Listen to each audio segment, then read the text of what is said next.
মাছরাঙা দেশের সংবাদে সবাইকে স্বাগত জানাচ্ছি কাজী রওশনারা সাকি। অন্যান্য অঞ্চলের খবরের সঙ্গে আজ থাকছে উত্তরবঙ্গের সংবাদ পদ্মার তীরে। শুরুতেই গার্ডিয়ান লাইফ ইন্স্যুরেন্স সংবাদ শিরোনাম। কারেন্ট ও চায়না জালে নির্বিচার নিধনের কারণে চলন বিলে দেশীয় মাছের আকাল, শুটকি শিল্পে ধস, চরম দুর্ভোগে উৎপাদনকারীরা। নীলফামারীতে স্থাপিত হচ্ছে 1000 শয্যার বাংলাদেশ চায়না ফ্রেন্ডশিপ হাসপাতাল। উত্তরাঞ্চলে স্বাস্থ্য সেবা নিশ্চিতের পাশাপাশি কর্মসংস্থানের সম্ভাবনা। শুনছিলেন শিরোনাম, এবারে বিস্তারিত। শুরুতেই উত্তরবঙ্গের সংবাদ পদ্মার তীরে।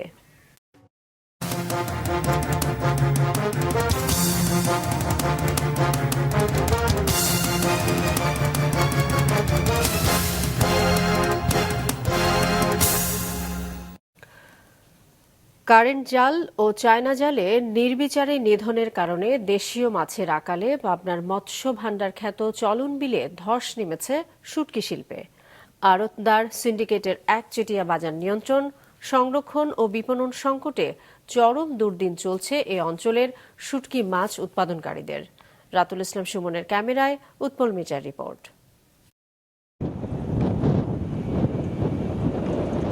একসময় দেশীয় মাছের সহজলভ্যতার জন্য প্রসিদ্ধ ছিল পাবনার চলন বিলের চাটমোহর উপজেলার ডিকশির বিল। এ বিলের মাছ দিয়ে তৈরি করা হতো শুটকি। বিলে মাঠের পর মাঠ জুড়ে শোভা পেত শত শত শুটকির চাতাল। বর্তমানে বিলে মাছ সংকটে বিপাকে পড়েছেন শুটকি উৎপাদনকারীরা। অধিকাংশ উৎপাদক ছেড়ে দিয়েছেন পেশা, কোনো রকমে টিকে আছেন হাতে গোনা দু একজন। অল্প কিছু চাতালে চলছে পুঁটি, টাকি, খলিশা, ট্যাংরা ও বেলে শুটকির কাজ। পরে 30-40টা খোলা ছিল, আজ বর্তমান মোটেই খোলা চলে যাচ্ছে, আরা যাচ্ছে, কিন্তু মাছ নাই। মাছ হয় ওবির লাগে, ওই সময় মাছ খায় হালা দেয়। মাছের দাম বেশি দিয়ে কিনা লাগতেছে, লস খাওয়ার কারণে চায়ের ব্যবসা বন্ধ। উৎপাদনকারীদের অভিযোগ, কারেন্ট ও চায়না দুয়ারি জাল দিয়ে মাছ নিধনের কারণে দেখা দিয়েছে মাছের আকাল। পাশাপাশি ব্যাপক ভয় বেড়েছে উপকরণের মূল্য, ফলে লোকসান গুনতে হচ্ছে মৎস্যজীবীদের।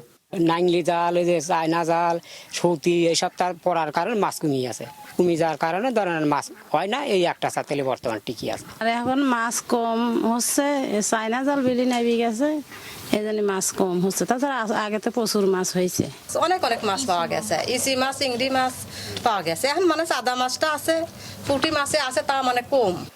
এ অঞ্চলের শুটকির সুনাম সারা দেশ জুড়ে।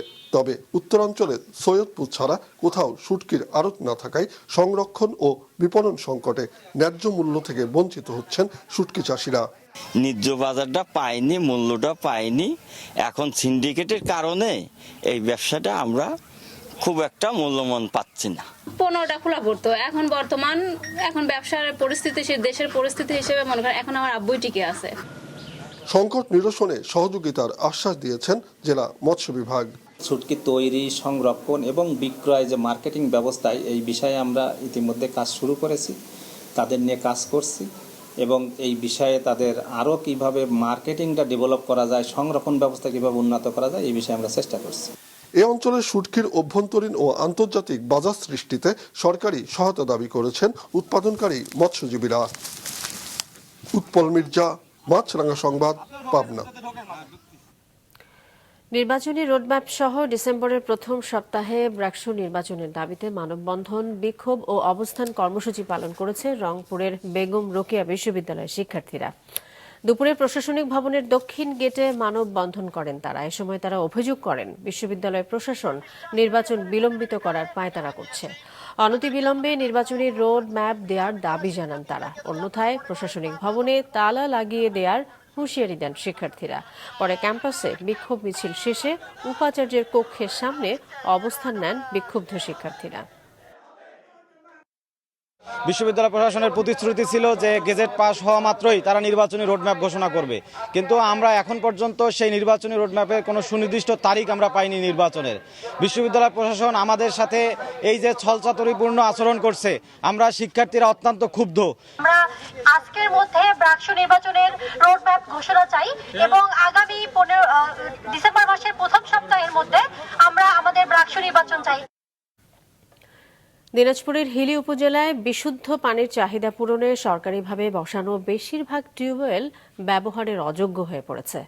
কোথাও হাতল ভেঙে গেছে, কোথাও চুরি হয়ে গেছে পুরো টিউবওয়েল।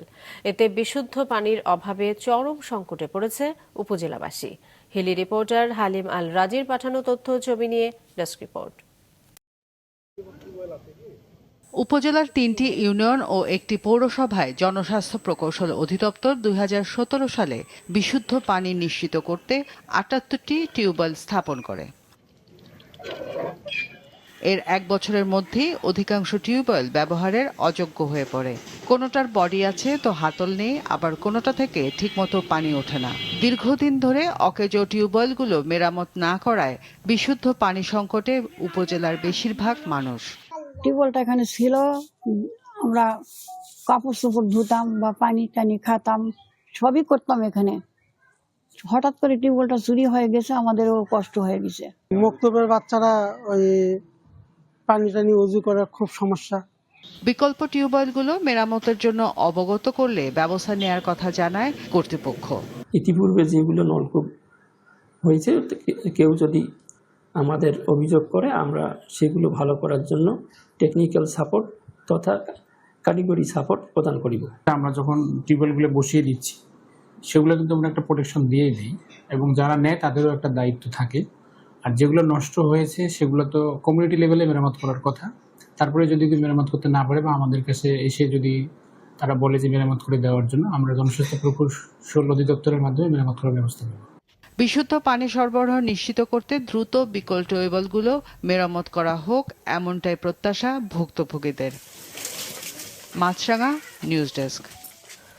নীলফামারীতে স্থাপিত হতে যাচ্ছে ১,০০০ শয্যা বিশিষ্ট বাংলাদেশ চায়না ফ্রেন্ডশিপ জেনারেল হাসপাতাল। উন্নত চিকিৎসা সেবা ও চীন বাংলাদেশের বন্ধুত্বের প্রতীক এই হাসপাতাল প্রকল্প ঘিরে জেলা জুড়ে এখন উৎসাহ উদ্দীপনা। হাসপাতালটি চালু হলে উত্তরবঙ্গের মানুষের স্বাস্থ্য সেবা নিশ্চিতের পাশাপাশি সৃষ্টি হবে কর্মসংস্থান। নীলফামারী রিপোর্টার মঞ্জুরুল আলমের তথ্য ছবিতে ডেস্ক রিপোর্ট। দেশের সবচেয়ে অবহেলিত উত্তরের জনপদ। কিছুদিন আগেও মঙ্গার সঙ্গে লড়াই করতে হয়েছে এই জনপদের মানুষকে, তবে বর্তমানে কিছুটা ঘুরে দাঁড়িয়েছে এই অঞ্চল। উত্তরবঙ্গের মানুষের স্বাস্থ্যসেবা নিশ্চিতে নীলফামারী সদরের দোরোয়ানি এলাকায় পুরাতন টেক্সটাইল মিল প্রাঙ্গণে প্রস্তুতি চলছে ১,০০০ শয্যার বাংলাদেশ চায়না ফ্রেন্ডশিপ হাসপাতাল নির্মাণের।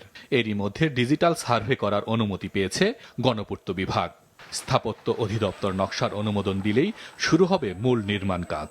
হাসপাতালের নির্মাণ ব্যয় ধরা হয়েছে অন্তত ৩,০০০ কোটি টাকা। নীলফামারীতে ১,০০০ শয্যা বিশিষ্ট বাংলাদেশ চায়না ফ্রেন্ডশিপ জেনারেল হাসপাতাল স্থাপিত হবে। এটার জন্য আমরা মিনিস্ট্রি থেকে চিঠি পেয়েছি। মিনিস্ট্রি থেকে আমাদেরকে যে জায়গা আমরা বরাদ্দ দিয়েছি সেই জায়গার ডিজিটাল সার্ভে এবং ওখানে কোনো সরকারি স্থাপনা আছে কিনা এইসব স্থাপনা ভ্যালুয়েশন নির্ণয় করার জন্য আমাদেরকে নির্দেশনা দিয়েছে।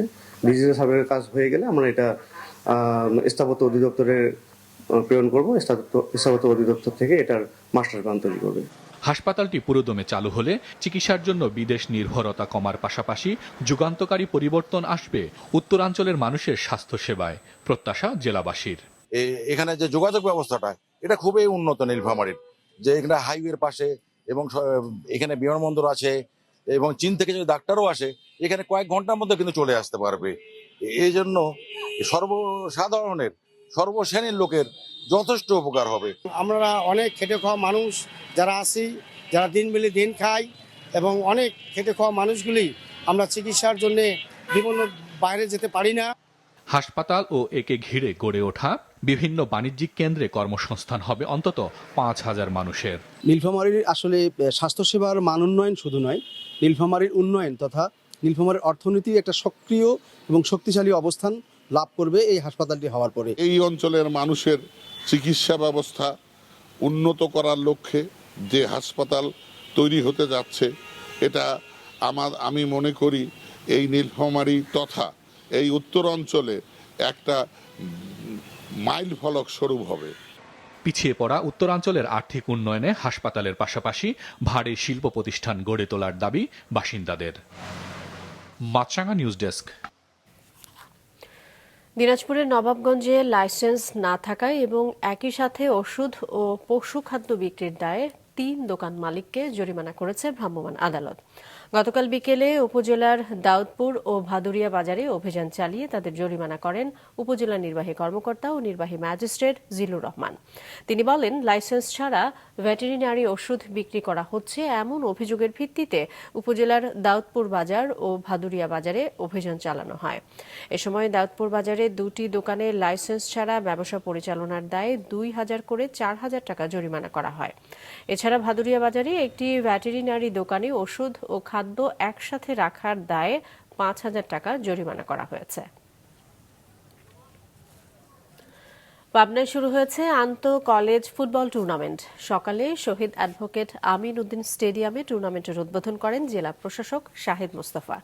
এ সময় উপস্থিত ছিলেন অতিরিক্ত জেলা প্রশাসক শিক্ষা মোহাম্মদ মনিরুজ্জামান, পাবনা প্রেস ক্লাবের সভাপতি আক্তারুজ্জামান আক্তার ও জেলা ক্রীড়া অফিসার তারিকুল ইসলাম।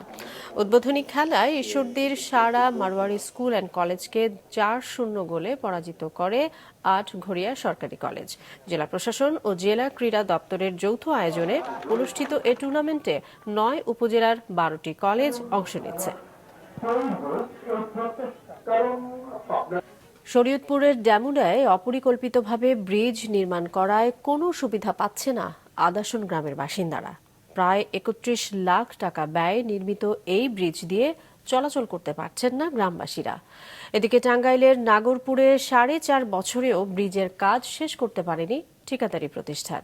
বিস্তারিত ডেস্ক রিপোর্টে। স্থানীয় সরকার প্রকৌশল অধিদপ্তরের MSRDP প্রকল্পের আওতায় শরীয়তপুরের ডামুডার আদাসন গ্রামে এই ব্রিজটি নির্মাণ করা হয় 2016 সালে। মূলত চর ধানকাটি সরকারি প্রাথমিক বিদ্যালয় থেকে আদাসন দরবার শরীফকে টার্গেট করে ব্রিজটি নির্মাণের কথা থাকলেও নির্মাণ হয়েছে তৎকালীন শিক্ষা মন্ত্রণালয়ের সচিবের অবসরপ্রাপ্ত ড্রাইভার মোকসেদ সরকারকে সুবিধা দেওয়ার জন্য। ব্রিজটির পশ্চিম পাশে একটি গ্রামীণ রাস্তা ও পূর্ব পাশে ড্রাইভার মোকসেদ সর্দারের পুকুর পার ও বাড়ি। বর্তমানে মোকসেদ সর্দার ব্রিজটি নিজের বলে দাবি করছেন। এজন্য তিনি ব্রিজের 2 পাশে গাছ ও বেড়া দিয়ে নিজে ব্যবহার করছেন। এতে বাধ্য হয়ে ভিন্ন পথে যেতে হয় গ্রামবাসীদের। গ্রামবাসীদের কেন ব্রিজ ব্যবহার করতে দেওয়া হচ্ছে না এই প্রশ্নের উত্তর খুঁজতে অভিযুক্ত মোকসেদের বাড়িতে গেলে তিনি গা ঢাকা দেন। এমন পরিস্থিতিতে ব্রিজটির পূর্ব পাশ দিয়ে একটি সড়ক নির্মাণের দাবি গ্রামবাসীর। এই ব্রিজ এই কায়দায় কেন সরকারের টাকা অপচয় করিয়া ইয়া করলো, এটাতে কোনো উপকারই আসে না জনগণের। ভাই এখন হ্যাঁ গোহনে গেলে তো আবার গ্যাঞ্জাম হইব, ওই জন্য আমরা গ্যাঞ্জাম পছন্দ করি না, এই কারণে আমরা হ্যাঁ গোহনে যাই না। সামনে দিয়ে আমরা একটা রাস্তা চাই, রাস্তা হলে আমরা বাটের ধান পান ফসলাদি সব সুবিধা নিয়ে আসতে পারবো। যে ব্রিজটা দিচ্ছে হ্যাঁ উপকার হয়, এছাড়া কারো হয় না। ব্রিজটির পূর্ব পাশে একটি সড়ক নির্মাণের পরিকল্পনা রয়েছে বলে জানান LGDর এই কর্মকর্তা। ব্রিজ সরকারি অর্থায়ন হলে সেটা কারো ব্যক্তিগত কারো ব্যবহারের জন্য নয়, সেটা ওখানে যারা পারে যাদের বাড়ি ঘর আছে তারাও ব্যবহার করবে। আমরা সরজনে প্রদর্শন করে যাতে আশেপাশে যারা আছে তারা সকলেই ব্রিজটাকে ব্যবহার করতে পারে, আমরা সেই ব্যবস্থা নিই। এদিকে টাঙ্গাইলের নাগপুরের শান্তিনগর গ্রামবাসীর যাতায়াতের সুবিধার্থে 2020 সালে 25 মিটার গার্ডার ব্রিজ নির্মাণের কাজ ও অ্যাপ্রোচ সড়কের কাজ শেষ হয়নি আজও। এতে সুবিধার বদলে অসুবিধায় পড়তে হচ্ছে গ্রামবাসীদের। স্থানীয়দের অভিযোগ, কাজে অবহেলার কারণে এখনো শেষ হয়নি 2,38 লাখ টাকার সেতু নির্মাণ কাজ। সরকার দিয়েছে না মাটি কাটার জন্য, মাটি ফাঁকে আনার জন্য, তা ব্যবস্থা করে নেব। ও নিজে এই রাস্তার মাটি কাটে এখানে ভালোছে। কন্ট্রাক্টরের অবহেলিতর কারণে এখানে আমাদের এই ব্রিজটা অসম্পূর্ণ রয়েছে। মোটামুটি 4 থেকে 5 বছর ধরে এই ব্রিজের কাজ চলতেছে, এখনো পর্যন্ত শেষ হয় নাই। আমরা অনেক কষ্ট করে চলাচল করতেছি। তবে LGD কর্মকর্তারা বলছেন বিরূপ আবহাওয়ার কারণে কাজ শেষ করতে পারেনি ঠিকাদারি প্রতিষ্ঠান। দ্রুতই কাজ শেষ করার আশ্বাস এলজিইডির। ব্রিজের মূল স্ট্রাকচারের কাজ শেষ হয়েছে, অ্যাপ্রোচের রাস্তাটুকু বাকি রয়েছে। বৃষ্টি থাকার কারণে আমরা রাস্তার কাজ শুরু করতে পারছি না। ঠিকাদারের সাথে কথা হয়েছে, বৃষ্টি থেমে গেলে আমরা কাজটা শুরু করে দেব, অ্যাপ্রোচ রোডের কাজটা শেষ করে দেব এবং যথাসময়ে শেষ করার চেষ্টা করব। দ্রুত সময়ের মধ্যে ব্রিজ ও অ্যাপ্রোচ সড়কের কাজ শেষ করার প্রত্যাশা এলাকাবাসীর। সাদেকুর রহমান সিদ্দিকী, মাছরাঙ্গা, নিউজ ডেস্ক। বিসিএস সাধারণ শিক্ষা ক্যাডারের যোগ্য সকল প্রভাষককে সহকারী অধ্যাপক পদে পদোন্নতি সহ 3 দফা দাবিতে সারা দেশে কর্মবিরতি পালন করছেন সরকারি কলেজের শিক্ষকরা। সকাল থেকে প্রশাসনিক ভবনের সামনে অবস্থান নিয়ে কর্মবিরতি পালন করেছেন নেত্রকোনা সরকারি কলেজের শিক্ষকরা। তাদের দাবি, বিগত 12 বছর ধরে 32 থেকে 37তম ব্যাচের যোগ্য প্রভাষকরা সহকারী অধ্যাপক পদে পদোন্নতি পাচ্ছেন না। দাবি না মানা পর্যন্ত ক্লাসে না ফেরার ঘোষণা দেন তারা। যশোরের বিভিন্ন কলেজে কর্মবিরতি পালন করছেন পদোন্নতি বঞ্চিতরা। জামালপুরের সরকারি আশেক মাহমুদ কলেজ সহ চাঁপাইনবাবগঞ্জ ও মেহেরপুরেও কর্মবিরতি পালন করছেন শিক্ষকরা। ময়মনসিংহে নটরডেম কলেজের 7 স্থায়ী শিক্ষককে মিথ্যা অভিযোগে বহিষ্কার এবং কলেজ প্রশাসনের অনিয়ম ও দুর্নীতির প্রতিবাদে সংবাদ সম্মেলন করেছেন বহিষ্কৃত শিক্ষকরা। দুপুরে ময়মনসিংহ প্রেস ক্লাব মিলনায়তনে সংবাদ সম্মেলনে ভুক্তভোগী শিক্ষকেরা অবিলম্বে বহিষ্কারাদেশ প্রত্যাহারের দাবি জানান। এ সময় তাদের বিরুদ্ধে করা মিথ্যা অভিযোগ প্রত্যাহার ও স্বচ্ছ নিরপেক্ষ তদন্ত কমিটি গঠন করে তাদের 6 দফা দাবি পূরণ করার আহ্বান জানান। দাবি আদায় না হলে আমরণ অনশনে যাবার আলটিমেটাম দেন। এতে লিখিত বক্তব্য পাঠ করেন বহিষ্কৃত রসায়ন বিভাগের প্রভাষক মোস্তাফিজার রহমান রানা। বরিশালের অপসোস্যালাইন ওএসএল ফার্মা লিমিটেডের স্টেরিপ্যাক বিভাগের 500 শ্রমিক কর্মচারীকে চাকরিচ্যুত করার প্রতিবাদ ও চাকরি পুনর্বহালের দাবিতে সড়ক অবরোধ করে বিক্ষোভ করছেন শ্রমিকরা। সকালে আন্দোলনরত শ্রমিক কর্মচারীরা নগরের বগুড়া রোডে অবরোধ করে। তারা জানিয়েছে 3 দিনের ছুটিতে পাঠিয়ে কোম্পানি তাদের চাকরি থেকে অব্যাহতির নোটিশ দেয়। গত 28 অক্টোবর থেকে তারা বিক্ষোভ করলেও কোম্পানির কর্তৃপক্ষ তাদের সাথে কোনো যোগাযোগ করেনি। নোটিশ পাওয়ার পর থেকে চাকরি পুনরায় ফেরত পাওয়ার দাবি জানিয়ে অবস্থান কর্মসূচি, বিক্ষোভ, ভুখা মিছিল করেন আন্দোলনরত শ্রমিকরা। চাকরি ফিরে না পাওয়া পর্যন্ত তারা আন্দোলন চালিয়ে যাবেন বলে হুঁশিয়ারি দেন শ্রমিক কর্মচারীরা। ত্রয়োদশ জাতীয় সংসদ নির্বাচন ঘিরে দেশের বিভিন্ন জেলায় উঠান বৈঠক ও গণসংযোগ করেছে বিএনপি ও জামায়াতে ইসলামীর নেতাকর্মীরা। সকালে যশোরের বাগ আচরার ইউনাইটেড হাই স্কুল মাঠে ধানের শীষের পক্ষে উঠান বৈঠক করেন যশোর 1 আসনের বিএনপির মনোনীত প্রার্থী মফিকুল হাসান তৃপ্তি। এ সময় তিনি ভোটারদের কাছে ধানের শীষের পক্ষে ভোট চান। খাগড়াছড়ির মাটিরাঙ্গা উপজেলায় ইমাম ও ওলামা মাশায়েখদের সাথে মতবিনিময় সভা করেছে বিএনপির মনোনীত প্রার্থী আব্দুল ওয়াদুদ ভূঁইয়া।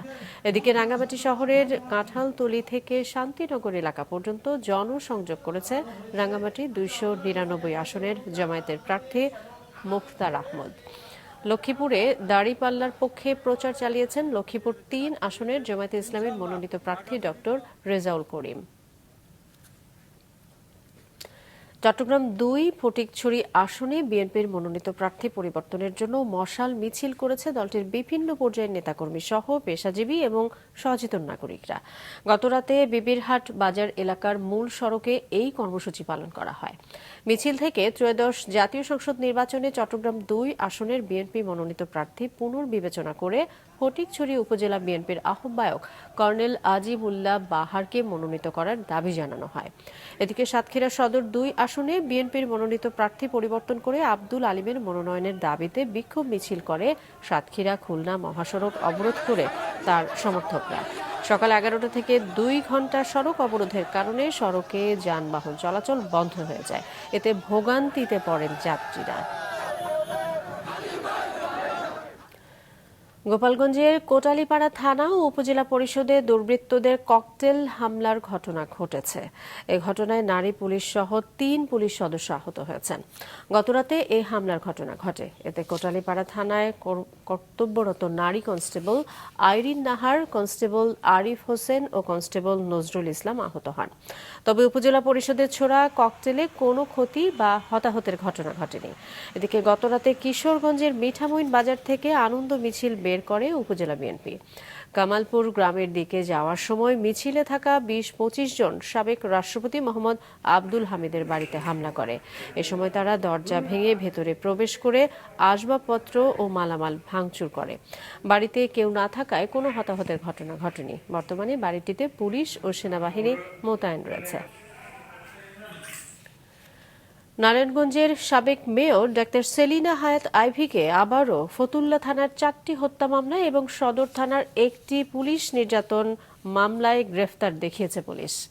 দুপুরে নারায়ণগঞ্জের অতিরিক্ত চিফ জুডিশিয়াল ম্যাজিস্ট্রেট সেলিনা খাতুনের আদালতে সদর থানায় পুলিশ নির্যাতনের একটি মামলা এবং অতিরিক্ত চিফ জুডিশিয়াল ম্যাজিস্ট্রেট মাইমুনা আক্তার মনির আদালতে ফতুল্লার 4টি হত্যা মামলা শুনানি হয়।